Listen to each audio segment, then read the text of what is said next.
The heat rising from the baked earth of the Quantico firing range was a visible thing, a shimmering curtain that distorted the distant targets into wavering apparitions.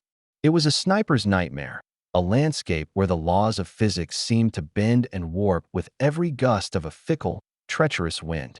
For the better part of an hour, a squad of the Marine Corps' most promising scout snipers had been humbled by it. These were not recruits. They were the elite, young men who had graduated at the top of their brutal classes, marksmen whose abilities with the M40A6 rifle were already the stuff of barracks legend. They were armed with the zenith of modern warfighting technology, scopes with integrated ballistic computers, Kestrel wind meters that tasted the air and spat out complex firing solutions, and spotters who could read mirage like a second language.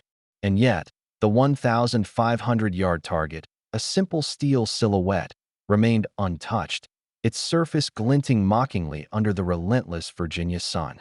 Each shot was a symphony of preparation, the careful calculation of Coriolis effect, spin drift, and barometric pressure. Each crack of the rifle was followed by a plume of dust erupting feet away from the target. Left, right, high, low. The wind was a ghost, a phantom that played with their multi-thousand-dollar bullets, pushing and pulling them off course in the final, critical moments of their flight. Their instructor, Sergeant Miller, paced behind them like a caged predator.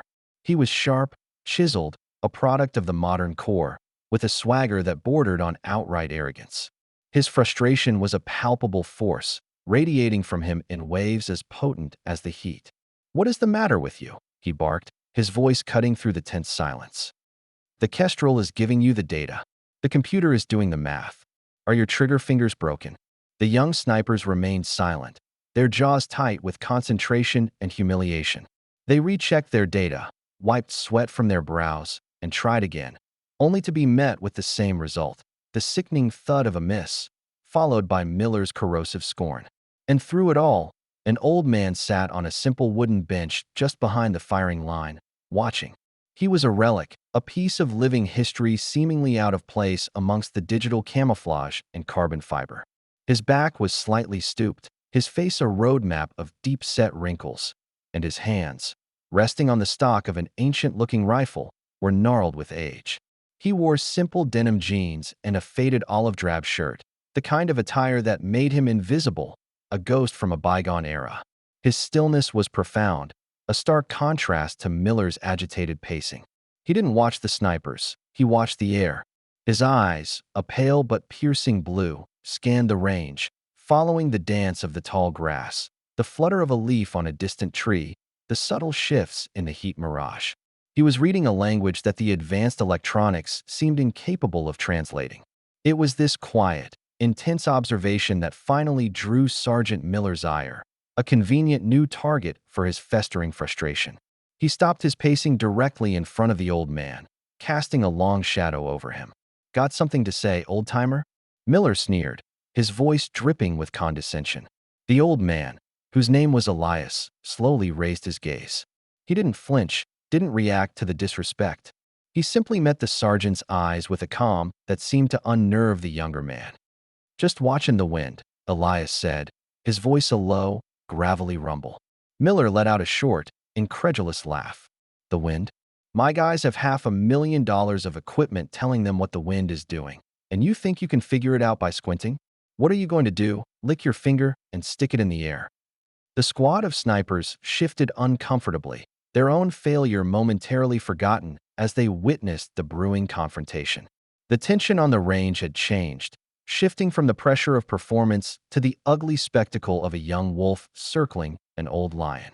Miller's eyes dropped to the rifle resting across Elias's lap, and his sneer deepened into a look of genuine disgust.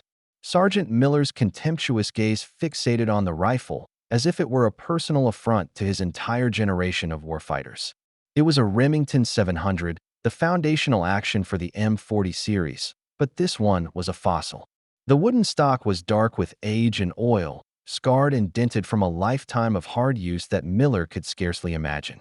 The bluing on the barrel was worn to a dull gray patina in several places, and the scope mounted on top was a simple, fixed-power unertl, a design that belonged more in a museum than on a modern military range. But it was a single, ugly detail that drew Miller's most potent scorn. A piece of yellowed, fraying masking tape wrapped around the stock, just behind the trigger guard. It was peeling at the edges, stained with sweat and grime, and covered in what looked like faded, barely legible handwriting. What in God's name is that? Miller scoffed, pointing a rigid finger at the rifle. Are you holding that antique together with tape? This is a professional military installation, Grandpa, not a backwoods deer hunt. We have standards here. Elias's hand gently came to rest over the piece of tape, his thumb stroking it with a familiarity that spoke of decades of habit. His expression remained placid, but his pale blue eyes seemed to look past Miller, past the range, into a distance measured in years, not yards. It's a reminder, he said softly, the words barely audible over the sigh of the wind. This quiet, simple answer seemed to enrage Miller further, fueling his need to dominate the silent old man. A reminder, he echoed, his voice rising in volume, ensuring the entire squad could hear his performance. A reminder of what? That you forgot to buy a new roll of duct tape at the hardware store? You know, we use carbon fiber and epoxy now. It's called technology. Maybe you've heard of it.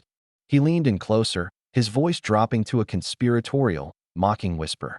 Look, Pops, I don't know who you are or how you got on my range, but you are a distraction.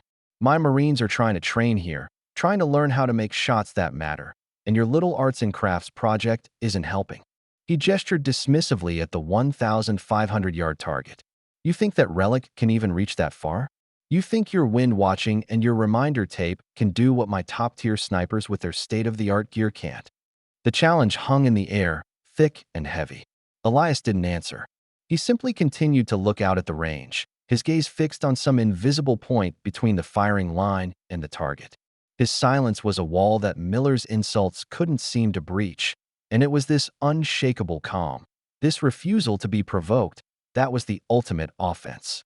To Miller, age was weakness, silence was submission, and old equipment was a sign of irrelevance. He was the future, the sharp end of the spear, and this old man was the dull, rusted past. He was determined to prove it, to use this man as a lesson for his squad on the supremacy of the new ways over the old. I'll tell you what, Miller declared, straightening up and projecting his voice for all to hear. Since you're so interested in the wind, why don't you show us how it's done? Come on, old man. Get on the line. Let's see you and your taped-up museum piece make the shot. Or are you just here to sit on the bench and look wise? It was the ultimate humiliation, a public call-out he was certain the old man would refuse, thereby cementing his own authority and exposing the old-timer as a fraud. The young snipers watched, their faces a mixture of pity and morbid curiosity. They knew the shot was impossible today. The wind was too erratic, a swirling vortex that defied prediction. No one could make that shot. The sergeant's mocking words faded into a dull drone as the scent of sun-baked dust and cordite was suddenly replaced by something else in Elias's memory. The thick, cloying smell of damp earth, rotting vegetation, and fear. The Quantico range dissolved, its shimmering heat haze replaced by the oppressive, humid canopy of a jungle in the Aishao Valley, 1968. He wasn't an old man on a bench. He was a 20-year-old Marine sergeant, his body lean and hard, his nerves stretched taut as piano wire. He was lying prone in the mud, raindrops dripping from the broad leaves of a plant he couldn't name, each one sounding as loud as a footstep in the suffocating silence. His rifle wasn't an antique then. It was the best the Marine Corps had to offer, and it felt like an extension of his own body. Beside him lay his spotter, Corporal James J.J. Riley, a fast-talking kid from Boston with a goofy grin and an uncanny ability to stay calm under fire. It was J.J. who had put the tape on his rifle. They had been personalizing their gear, a small act of defiance against the uniformity of war. J.J. had produced a roll of masking tape and a pen. "You gotta have a name for her, Eli," he had whispered, his voice alive with mischief. "A good rifle's like a good woman. She's gotta have a name." Elias had just grunted, but J.J. was insistent. He wrote "J.J.'s girl" on the tape and wrapped it around the stock.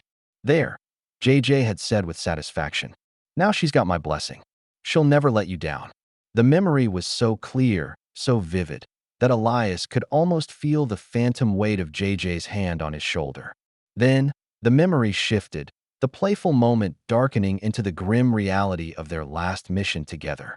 They were pinned down, a phantom NVA sniper picking off members of their platoon one by one. The shots came from nowhere and everywhere, a ghost in the trees. The wind was a river flowing through the valley, carrying with it the sounds of dying men and the scent of blood.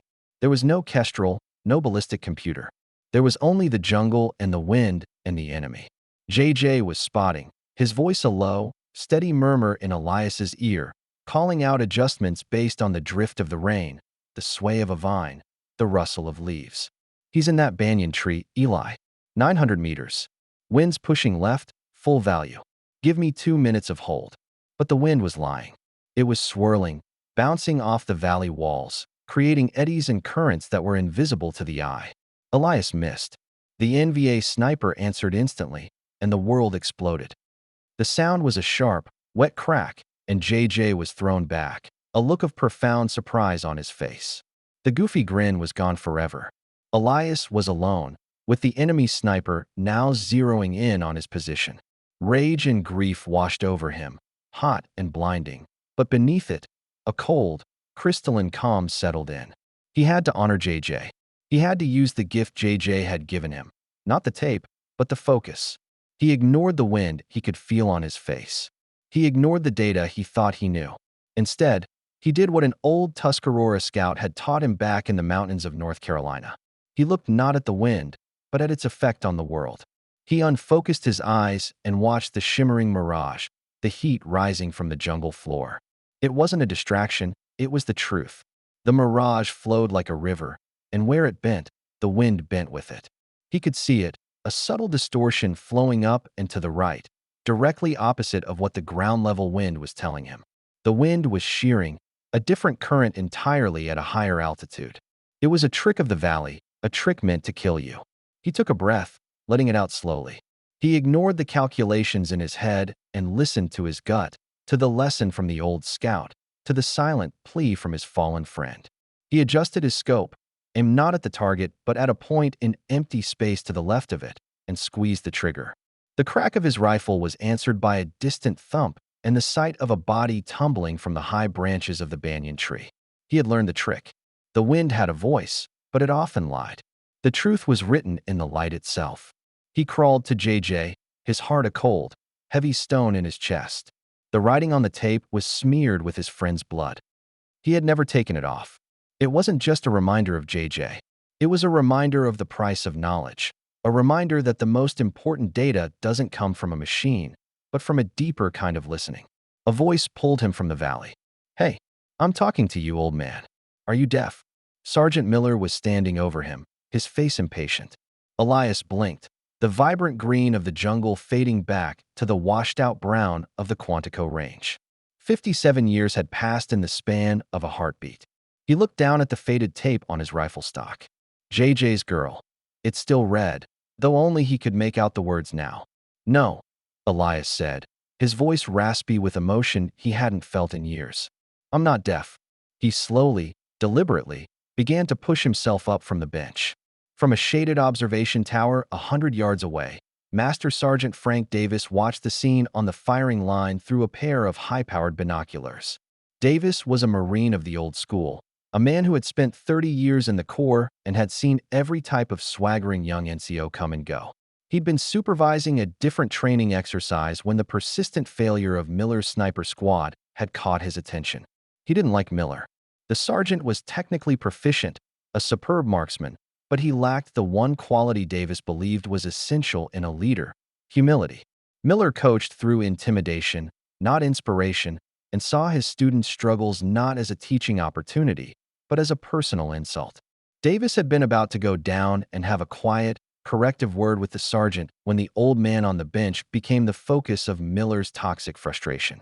At first, Davis felt a familiar sense of weary anger. It was a common enough sight: a young buck, full of piss and vinegar, puffing his chest out at an old veteran. But as he focused his binoculars on the old man, a flicker of recognition sparked in his mind. It wasn't the man's face, it was too weathered by time. It was the rifle. An M40 with a wooden stock and an old Unertl scope was rare enough, but it was the specific way the old man held it, the almost reverent calm in his posture that rang a distant bell.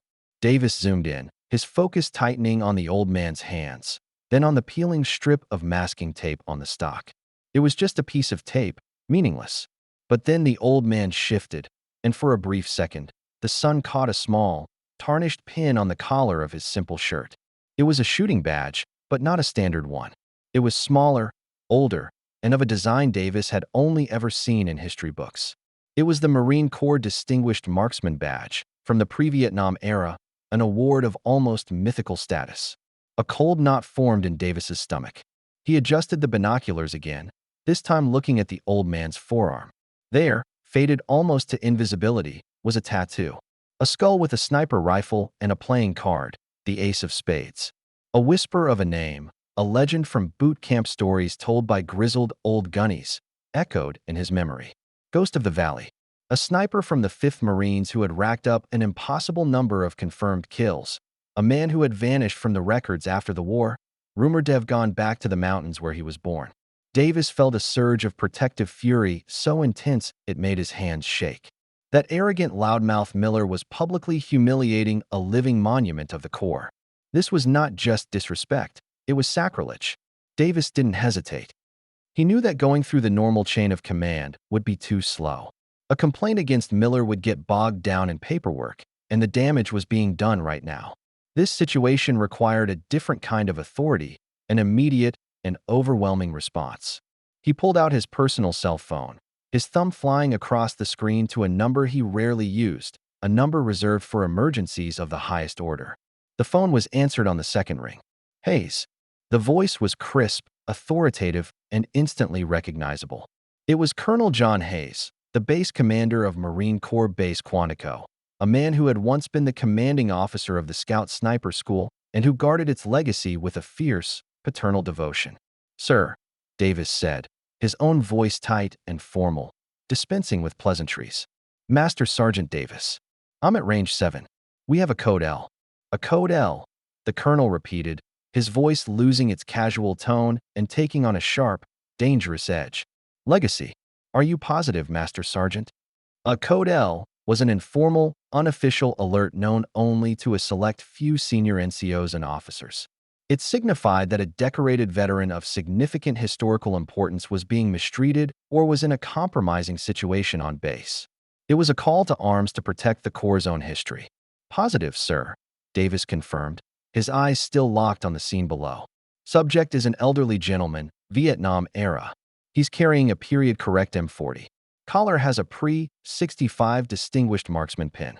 Faded ink on the right forearm looks like a ghost killer tattoo." There was a sharp intake of breath on the other end of the line, followed by a silence that lasted several seconds. When Colonel Hayes spoke again, his voice was like ice. "Where is the subject now?" "On the firing line, sir. A Sergeant Miller, one of the schoolhouse instructors, is compelling him to take a shot. A 1,500-yard cold bore. The whole squad is watching. I am 5 minutes out," the colonel said, the words clipped and precise. "Do not let that man leave the range. Do not let that sergeant lay another hand on him. Intervene if you have to. Is that understood, Master Sergeant?" "Understood, sir," Davis replied. The line went dead. Davis lowered his phone, his heart pounding. The cavalry was coming. He could only hope it would arrive in time. Down on the range, the old man was on his feet, slowly making his way toward the firing mat, the scarred old rifle held gently in his hands. The first indication of their arrival was not a sight but a sound. The aggressive crunch of tires biting into the gravel service road at a speed far exceeding the base limit. Heads turned, including Sergeant Miller's, his face a mask of annoyance at the interruption. 3 immaculate black Chevrolet Suburbans, the kind typically reserved for visiting dignitaries or high-level command staff, were bearing down on the range in a tight, practiced formation. They didn't slow as they approached. Instead, the lead vehicle executed a sharp turn, skidding to a halt in a cloud of dust and stones just yards behind the firing line, a maneuver more suited to a security detail than a staff visit. The other 2 vehicles flanked it instantly, boxing in the area. The effect was immediate and dramatic. The lazy, sun-drenched atmosphere of the range evaporated, replaced by a crackling, high-stakes tension. Before the dust had even begun to settle, The doors of the Suburbans opened in unison. 6 men emerged, 4 of whom were large, impassive Marines in full combat gear who moved with the fluid lethality of a fast company team. They fanned out, creating a secure perimeter, their eyes scanning everything, their hands resting near their sidearms. They were not range personnel. They were protectors, and their sudden, intimidating presence shifted the power dynamic completely. From the lead vehicle, 2 more figures emerged. The first was Master Sergeant Davis, who had clearly been picked up en route. The second man commanded all attention. He was tall and broad-shouldered, wearing a perfectly starched utility uniform, the eagle insignia of a full colonel gleaming on his collar. His face was granite hard, his jaw set, and his eyes, shielded by a pair of dark sunglasses, were fixed on the scene at the firing line. This was Colonel John Hayes, and he moved with an aura of absolute and unquestionable authority. Every Marine on the range, including the shell-shocked sniper squad, instinctively snapped to their feet. "As you were," Colonel Hayes boomed, his voice a force of nature that rolled across the range, stopping everyone in their tracks. He didn't have to shout. The command was infused with a power that demanded immediate obedience. He strode forward, his polished boots kicking up small puffs of dust, Master Sergeant Davis a half-step behind him. He ignored the young snipers. He ignored the range staff. His entire focus was a laser beam directed at Sergeant Miller, who had managed to stammer out a greeting. "Colonel, unexpected surprise, sir. Just running my Marines through a high-angle wind drill." Colonel Hayes came to a stop directly in front of Miller, so close that the younger man was forced to crane his neck slightly to maintain eye contact. The colonel slowly removed his sunglasses, revealing eyes that were cold and furious. "Is that what you call it, Sergeant?" he asked, his voice deceptively calm. "Because from where I'm standing, it looks a lot like you were harassing a civilian." He then shifted his gaze, and the hardness in his expression melted away, replaced by something akin to reverence. He looked at Elias, who was now standing quietly by the firing mat, watching the unfolding drama with the same unnerving placidity he had shown all day. The colonel's posture changed. He straightened his back, his shoulders squared, and in a move that sent a shockwave of disbelief through every Marine present, he executed a salute. It was not a casual gesture. It was the sharpest, most respectful salute a Marine could render, a gesture of profound deference reserved for the highest echelons of heroism. "Sir," Colonel Hayes said, his voice resonating with deep, genuine respect, "it is an honor to see you on this range. Colonel John Hayes. We spoke on the phone last week about you visiting." He held the salute, waiting. Elias, who had stood impassively through Miller's taunts and the dramatic arrival of the command vehicles, finally showed a flicker of emotion. A faint, sad smile touched the corners of his lips as he returned the colonel's salute with a slow, slightly stiff movement of his own. "John," he said, his voice raspy but clear, "I told you not to make a fuss." The informal use of the colonel's first name was another tectonic shock to the onlookers, especially Sergeant Miller, whose face had gone from ruddy with anger to a pasty, sickly white. The entire universe of rank and protocol he had built his career on had just been inverted. Colonels did not salute old men in denim. Sergeants did not call colonels by their first name. Colonel Hayes dropped his salute and turned his attention to the rifle Elias was holding. "Is that her?" he asked, his voice now filled with the eager curiosity of a historian meeting a famed artifact. "The one from the stories." Elias nodded, patting the scarred wooden stock. "She's seen better days, but she can still speak the truth when she needs to." A heavy silence fell over the range. The impossible shot, the challenge that Miller had issued as a tool of humiliation, now hung in the air with a new and profound weight. It was no longer a joke, it was a test of legends. "Sergeant Miller," the colonel said, his voice turning to steel as he addressed the terrified NCO without looking at him. "You challenged this Marine to take the 1,500-yard shot. The challenge stands." He then looked back at Elias, his expression softening again. "Sir, if you're willing, I think these young men could learn something today that no computer can teach them." Elias looked at the young, humbled faces of the sniper squad, then at the distant, glinting target. He gave a single, slow nod. He didn't need to prove anything, but he understood what the colonel was doing. This wasn't about him. It was about a lesson that needed to be taught. With a deliberate grace that defied his age, Elias lowered himself onto the shooting mat. He moved without wasted motion, a lifetime of practice etched into his muscles. He didn't use a bipod. He simply arranged a small sand-filled bag, a shooting sock, under the rifle's forearm. He didn't consult a wind meter or a dope book. He simply lay there for a long moment, still and silent, his pale blue eyes scanning the range, reading the invisible currents in the air, watching the story being told by the light itself. The entire base seemed to hold its breath. Sergeant Miller stood frozen, a statue of dread. The young snipers leaned forward, their own failures forgotten, their attention completely captivated by the old man and his ancient rifle. Elias settled his cheek against the worn wood of the stock, his finger finding the trigger. He took one long, slow breath, let half of it out, and the world seemed to slow down. There was a single, sharp crack, a sound both loud and intimate, the voice of the old rifle speaking for the first time that day. The report echoed off the distant hills. For a second, there was nothing. Then, from 1,500 yards away, a sound returned, carried back on the very wind the old man had just conquered. A clear, high, ringing ping. The steel silhouette rocked back on its hinge, a perfect bullseye marked by a small spray of lead dust right in its center. A collective gasp went through the squad. It was a shot none of them could make, a shot their instructor had deemed impossible, made on the first try by an old man with a taped-up rifle. Elias said nothing. He simply worked the bolt, ejecting the spent brass casing, which spun through the air, catching the sunlight before landing softly in the dust. The shot was the evidence. Now, the colonel would deliver the verdict. Colonel Hayes let the impact of the shot settle, allowing the perfect, ringing vindication to hang in the stunned silence for a full 10 seconds. He then turned his full, undivided attention to Sergeant Miller. The sunglasses were gone, and his eyes were blazing with a righteous fury that was terrifying to behold.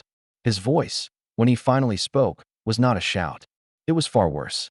It was a low, menacing growl, a controlled storm of contempt and disappointment that was meant to flay the skin from Miller's pride. "Sergeant Miller," he began, the words precise and cold, each one a hammer blow. "You stand on hallowed ground. This range, this school, was built by giants. Men who wrote the doctrine of our craft in the mud and blood of places you've only read about in history books. They did it with iron sights, with Kentucky windage, and with a courage you can't download onto a ballistic calculator. And you, in your profound and breathtaking ignorance, just spat on their legacy." He took a step closer, forcing Miller to look up at him. "You see this man?" the colonel demanded, gesturing toward Elias, who was now quietly getting to his feet. "You called him old-timer. You called him grandpa. You mocked his rifle. You stand there clad in the best gear, the best training, the best technology that my tax dollars can buy, and you presume to condescend to a living legend." The colonel's voice began to rise, not in volume, but in intensity, filled with the weight of the history he was about to unleash. "This is Gunnery Sergeant Elias Vance, retired," he announced, his voice booming across the range, making the name sound like a piece of sacred scripture. Though retired isn't the right word. Men like this don't retire. Their legend merely enters the history books. You probably don't know the name. They don't teach the real stories anymore. They teach data and formulas. But the men who founded this very school, they knew him. They called him the Ghost of the Valley. In Vietnam, operating with a rifle identical to the one he holds today, he was credited with 193 confirmed kills. 193. That's more than your entire squad has fired in training this month. Disbelief and awe washed over the faces of the young snipers. They had all heard the whispers, the boot camp ghost stories of legendary marksmen from the past, but they had always seemed like myths. Now, a myth was standing right in front of them. The colonel wasn't finished. He pointed a trembling finger at the yellowed tape on Elias's rifle. "And that piece of tape you so arrogantly dismissed? That isn't holding his rifle together, Sergeant. It's holding a piece of his soul together. That tape was put there by his spotter, Corporal James Riley, the day before Corporal Riley was killed by an enemy sniper. That tape has the last words his friend ever wrote on it. That rifle, that tape, is not a piece of equipment. It is a memorial. It is a monument to a fallen Marine. And you treated it like trash." The shame hitting Sergeant Miller was a physical force. His face crumpled, his arrogant posture dissolving until he seemed to shrink inside his uniform. This man, the colonel continued, his voice dropping again to that dangerously quiet level, taught a generation of snipers how to read the wind by feeling it on their skin, by watching the light bend. The trick that just made that impossible shot is the foundation of everything we do. He is the reason your fancy computers even have a baseline to work from. He is not some random old man, you insubordinate fool. He is a national treasure. He is here, on this base, at my personal invitation, to see if he can help us remember what we seem to be forgetting, that the spirit of the warrior is more important than the gear he carries. And you, Sergeant, you have failed that spirit. You have failed this corps. You have failed every Marine who ever wore this uniform. The colonel's words left a void, a ringing silence broken only by the whisper of the wind, the same wind that had been both the source of the problem and the key to its solution. Sergeant Miller stood with his head bowed, utterly dismantled. The foundations of his world, his rank, his skill, his authority, had been pulverized into dust. He looked like a man who had just seen his own ghost. The air was thick with the potential for more wrath, more punishment. Colonel Hayes looked ready to strip the stripes from Miller's arm with his bare hands. But then, a calm, quiet voice cut through the tension. "That's enough, John." It was Elias. He had walked over and now stood beside the colonel, placing a gentle, gnarled hand on the officer's rigid forearm. The effect was instantaneous. The colonel's fury seemed to drain away, replaced by a deep, abiding respect. He visibly relaxed his posture, deferring to the old man's quiet authority. Elias turned his pale blue eyes toward the broken sergeant. There was no anger in them, no triumph, only a profound and weary sadness. "He's just a boy, John," Elias said, his voice a low rumble, full of fire, like we were once. He just let the fire burn the wrong way. He took a slow step towards Sergeant Miller, who flinched as if expecting a blow. Instead, Elias stopped in front of him and looked him directly in the eye. "That anger," Elias said, his voice soft but carrying immense weight. "That frustration you felt when your men were missing, that's a good thing. It's the root of excellence. It's the voice that tells you not good enough. You have that fire, Sergeant. It's a gift, but you aimed it at your men, and then you aimed it at me. Fire is meant to forge steel, not to burn your own house down." He paused, letting the words sink in. The entire squad of young snipers was listening, their expressions rapt. They were receiving the most important lesson of their careers, and it had nothing to do with ballistics. "The machines," Elias continued, gesturing to the expensive equipment lying on the shooting mats. "They're good tools. They can tell you a lot, but they can't feel. They can't see the soul of the world. The wind has a story to tell every day. So does the light. So does the ground under your feet. A true sniper, a true warrior, learns to listen with more than his ears. He listens with his skin, with his eyes, with his heart.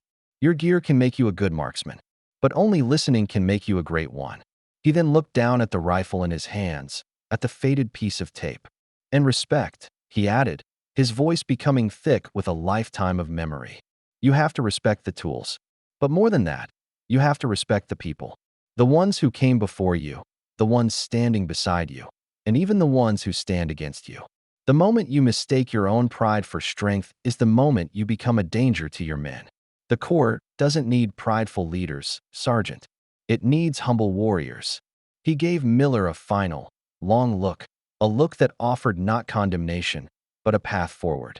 "The fire is in you. Just learn where to point it."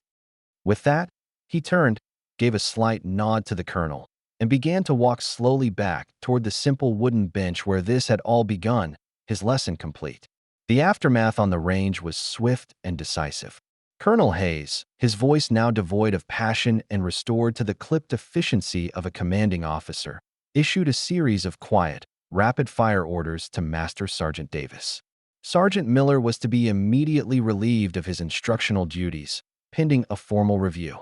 He was to report to the base sergeant major at 0600 the following morning for reassignment. It wasn't a discharge, not a demotion in rank, but something far more educational. He was being sent to the Wounded Warrior Battalion, not as an instructor, but as an assistant, a glorified orderly. He would spend his days not barking orders, But listening to the stories of men and women whose bodies had been broken in service, warriors who would give anything to be back on a range, struggling with a difficult shot, it was a sentence of enforced humility, a chance to learn the lesson Elias had just taught him in the most direct way possible. The sniper squad was dismissed, ordered to clean their weapons and report for a personal debrief with the colonel that evening. They packed their gear in a stunned, reverent silence, their eyes constantly flicking toward Elias, who sat on the bench, cleaning his ancient rifle with a slow, methodical rhythm. The impossible shot he had made was already cementing itself into the bedrock of Marine Corps legend, a story they would tell for the rest of their lives. The black Suburbans departed as quickly as they had arrived, leaving the range feeling strangely empty and quiet.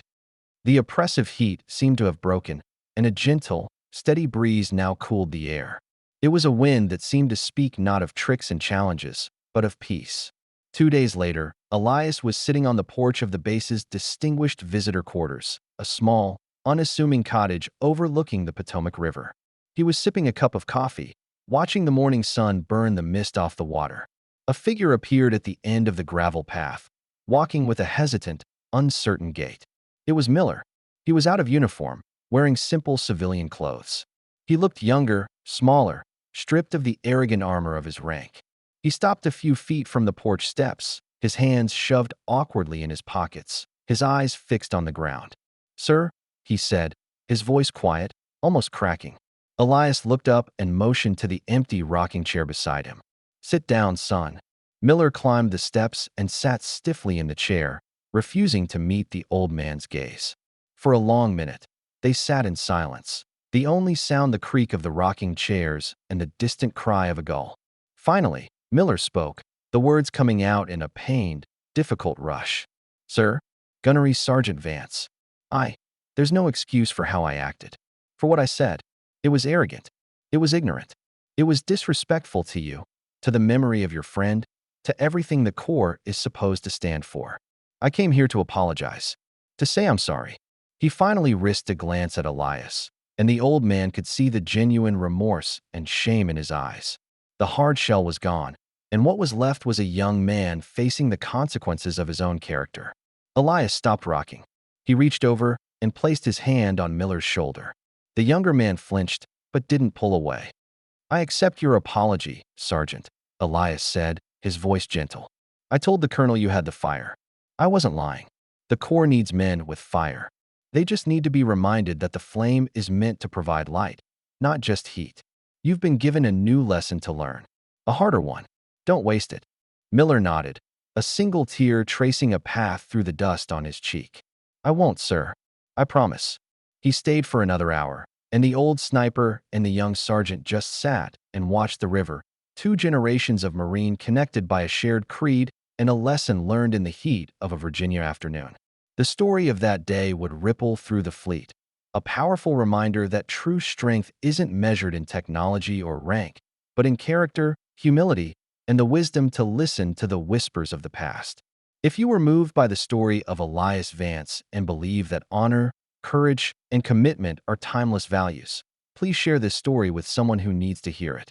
Let us never forget the giants whose shoulders we stand on, and always remember to show respect to the quiet heroes who walk among us every day.